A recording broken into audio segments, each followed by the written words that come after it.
नमस्ते फ्रेंड्स, कैसे हैं आप सब। आशा करती हूँ कि आप सब अच्छे होंगे, सुखी और स्वस्थ होंगे। मेरे चैनल पे मैं आपको नई नई रेसिपी देती हूँ और अगर आपको मेरी वीडियोज़ पसंद आती हो तो मेरी वीडियो को लाइक कीजिएगा, शेयर कीजिएगा एंड मेरे चैनल को सब्सक्राइब कीजिएगा। Thanks for watching. सर्दियाँ आ गई है और सर्दियों में हर तरह के पराठे का एक अलग ही आनंद होता है, क्योंकि गर्मियों में तो खाए नहीं जाते हैं।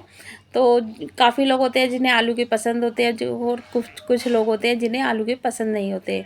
और सर्दियाँ ही एक ऐसी होती हैं जिसमें हम बदल बदल कर हर दिन नए पराठे खा सकते हैं। तो आज मैं जो पराठे बनाने जा रही हूँ वो गोभी और मूली के पराठे हैं। तो वैसे तो गोभी के भी खाली पराठे बनते हैं और मूली के भी पराठे बनते हैं।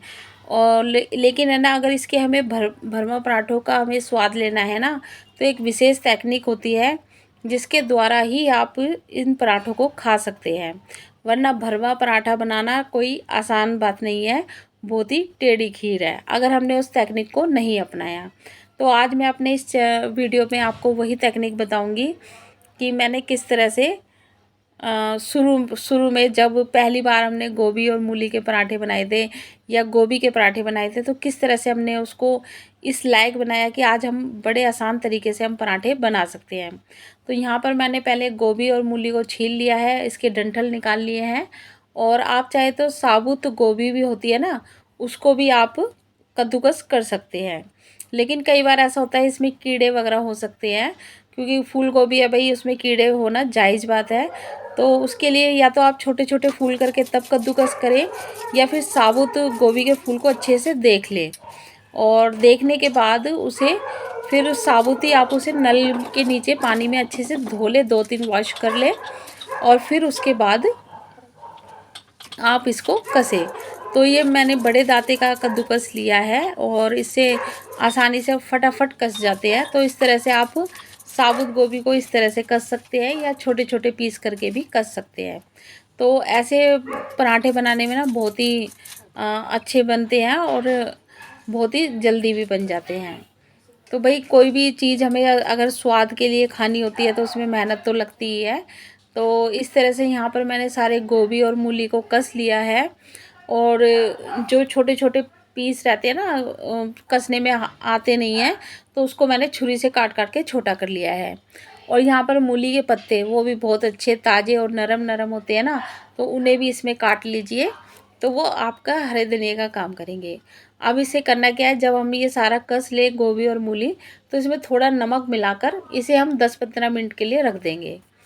और जो मूली के बाकी पत्ते थे ना, वो भी मैंने इसके ऊपर काट के रख दिए हैं। और आटा मैंने पहले ही गूंद लिया है नमक डालकर। अगर आप चाहें तो जो इस गोभी में से पानी निकलता है ना, आप उस पानी से भी आटे को गूंद सकते हैं। पर फिलहाल मैंने उससे नहीं गूंदा है, उससे अलग से थोड़ा सा आटा गूंद लिया था।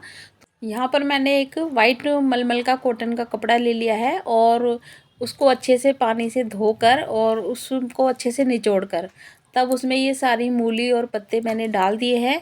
और अब इसकी हम एक पोटली बनाएंगे और पोटली को हमें घुमाना है।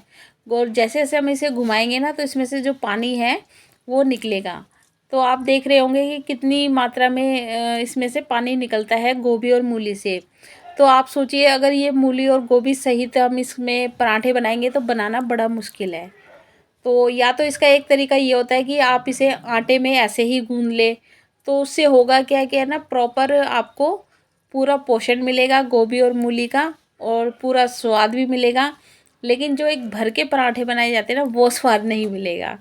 तो ठीक है, अगर आप चाहे तो ऐसे ही इसमें आटा गूंद सकते हैं और उस तरह से पराठे बना सकते हैं। लेकिन जब आपको भरवा बनाने हैं तो आपको ये टेक्निक अपनानी ही होगी। तो यहाँ पर जब ये गोभी और मूली है ना, इसको अगर हम इसमें ना हम हरी मिर्च डालेंगे, तो अगर आप चाहें तो बिल्कुल हरी मिर्च के भी पराठे बना सकते हैं। लेकिन यहाँ पे मैंने थोड़ा हरी मिर्च यूज करी है और थोड़ी सी लाल मिर्च यूज करी है। साथ में नमक भी डालेंगे। जो नमक हमने पहले डाला था तो वो सारा पानी में निकल जाता है, तो इसलिए हमें ऊपर से नमक डालना पड़ता है। बैलेंस आप इसे अपने टेस्ट के अकॉर्डिंग कीजिएगा कि आपको कितना नमक चाहिए। तो उसका तरीका यही होता है कि पहले आप एक पराठा बनाकर भगवान जी को भोग लगाना है लगा दीजिए, और उसके बाद एक पराठा आप खाकर देख लीजिए या खिला के देख लीजिए अपने परिवार वालों को कि भी नमक उसमें परफेक्ट है कि नहीं है। अगर आपको कम लगता है तो आप उसमें और ऐड कर सकते हैं। और थोड़ा नमक आटे में भी डलता है, तो इस बात का विशेष ध्यान रखिए। आटे में नमक होगा तभी पराठों का प्रॉपर स्वाद आता है। तो इस तरह से मैं लोई बना रही हूँ, तो आप भी इस तरह से लोई बना लीजिएगा। और आपको दो तरीके से बताती हूँ। एक तो हमने है ना, जैसे बिल्कुल अच्छे से इसमें पानी नहीं है, तो आप इसमें सीधा इसको फिलिंग को डाला और ऐसे ही भर के हमने पराठा बेल लिया और बना लिया। ठीक है। फिलिंग भरने के बाद भी हमें हाथों से इस तरह से करेंगे ना, तो जो उसमें फिलिंग होती है ना, प्रॉपर लोई में पूरी तरह फैल जाती है। और बिल्कुल हल्के हाथों से घुमा घुमा कर हमें इसे बेलना होता है। अब आप देख रहे होंगे बेलते समय ना, थोड़ा थोड़ा बेलन में आटा चिपक रहा है। वो क्यों चिपक रहा है? कि इसमें हल्का सा मॉइस्चराइजर है। अब मैं आपको दूसरा तरीका बताऊंगी कि इस तरह से अगर थोड़ा सा मूली और गोभी में मॉइस्चराइजर रह जाए तो उसके पराठे हम किस तरीके से बनाएंगे। तो एक पराठा मैंने सिकने रख दिया है, अब मैंने दूसरी लोई ली है। तो ये टेक्निक ना आप किसी भी पराठे में अपना सकते हैं, जब भी आपको फीलिंग थोड़ी हल्की पतली लगे। तो पहले यहाँ मैंने पलोथन डाला है और फिर फिलिंग भरी है और उसके बाद फिर पलोथन डाला है। तो ऐसा करने से होगा क्या कि जो इसके अंदर पानी होता है ना, उसे वो पलोथन अपने अंदर सोख लेता है और हमारा जो पराठा है ना, बिना फटे अच्छा बनता है। तो यही तकनीक आप हर पराठे में अपना सकते हैं, जब भी आपको लगे कि पराठे बनने में दिक्कत हो रही है। और पराठों को आप देसी घी में सेकिए, डालडा में सेकिए या तेल में और रिफाइंड में सेकिए। तो ये तो आपकी चॉइस पे निर्भर करता है। और इस तरह से आप फटाफट पराठों को सेक कर इंजॉय कीजिए। तो यहाँ गोभी और मूली के पराठे बना रही हूँ ना, तो मुझे एक किस्सा याद आया कि जब हमने फर्स्ट टाइम ये पराठे बनाए थे, तो कैसे इस तरकीब को हमने अपनाया था कि जिससे आज हम गोभी और पराठे के भरवा पराठों का आनंद ले सकते हैं। वरना गोभी और मूली के पराठे वगैरह ये बनाना ना बहुत भारी सा काम लगता था। तो मेरे भाई को बहुत शौक था पराठे खाने का, लेकिन मेन बात तो होती है भाई पराठा बनाए कौन। पराठा तो हम ही लोगों को बनाना होता था। तो उसकी शादी हो चुकी थी, तो हमने कहा चलो भाई भाभी से अपनी कहना आज तुम भाई को पराठे खिलाओ और फिर बाकी हमें खिला देना। लेकिन पराठे शायद उन्हें भी नहीं आते थे कि गोभी और मूली के पराठे किस तरीके से बनाएं, और आते हमें भी नहीं थे। तो चलो कोई नहीं, इतना तो पता है भी हम इसे कद्दूकस वगैरह करके हम इसमें भरेंगे तभी फिलिंग बनेगी। तो फिलिंग जब हम ऐसे ही भरते हैं ना, तो एक दो पराठे तो आपके आसानी से बन जाएंगे बिना निचोड़े हुए।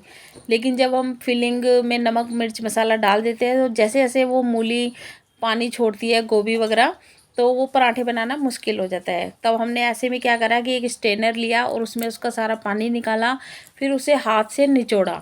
अब जब हमने उसे हाथ से निचोड़ा तो उसमें नमक मिर्च का जो टेस्ट था वो सब निकल गया। फिर हमने उसमें ऊपर से अलग से नमक मिर्च मिलाया, तब हमने वो पराठे बनाए। लेकिन उसमें एक बात ये अच्छी हुई कि हम पराठे बनाने की एक टेक्निक सीख गए। और जब से ही मूली और गोभी के जो भरवा पराठे हैं ना, उसका आनंद भरपूर आने लगा।